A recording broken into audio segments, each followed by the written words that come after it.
init ng ulo ay walang pinatutunguhang maganda sa kalsada. Paalala po yan sa mga motorista na inuuna ang kayabangan at init ng ulo sa halip na kaligtasan ng kapwa motorista at ng mga pasahero nito ang inuuna.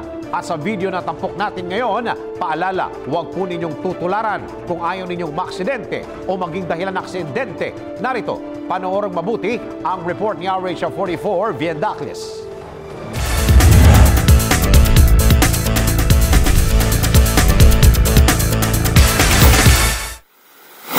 Sapo sa dashcam ang makailang beses na panggigit-git at pananakot ng isang sasakyan sa kapwa nito motorista sa kahabaan ng SLEX.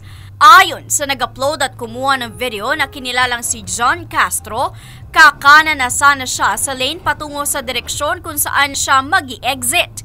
Dahil may kamalayan naman siya na nasa likod lamang niya ang sasakyang nakagit-gitan na isang itim na Lancer at may plakang PDZ 484, maingat siya sanang kakanan upang maiwasan ang naturang sasakyan.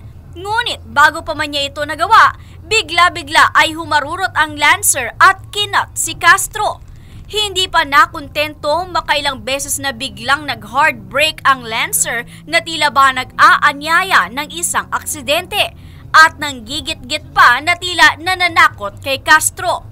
Tuluyan na lang natapos ang panggigit-git ng Lancer nang magkahiwalay na ang dalawang sasakyan pagdating sa Southwoods Binyan exit. Para sa MBC Network News, RH44, Viendacles, naglilingkod sa pagbabalita. I-like po ang page ng DZRH News Television para updated at i-share ang trending news na balitang ito para mas marami ang makabalita. At mag-comment para alam namin ang opinion mo.